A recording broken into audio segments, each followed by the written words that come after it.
సంఘం ఇక్కడ ప్రజలకు బాసటగా ఉండటమే కాదు, రేపు దూతలకు కూడా దేవుని యొక్క నానావిధ జ్ఞానం సంఘమే చెప్పాలట.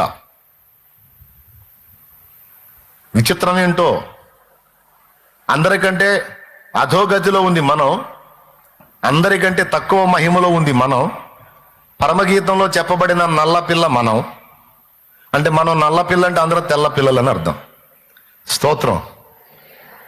నల్లని దానని నన్ను చిన్న చూపులు చూడకుడి, నేను ఎండ తగిలిన దానను.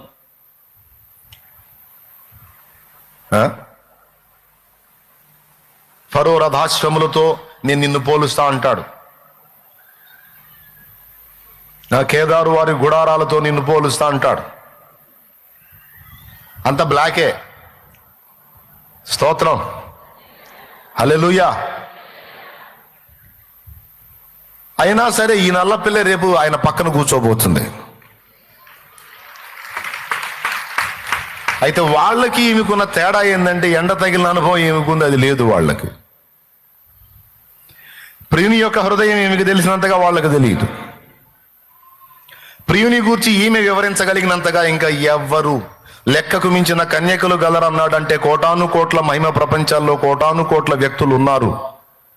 కానీ వారెవ్వరికి తెలియనంతగా ఆయన హృదయము సంఘమునకు తెలుసు. అర్థమైందా?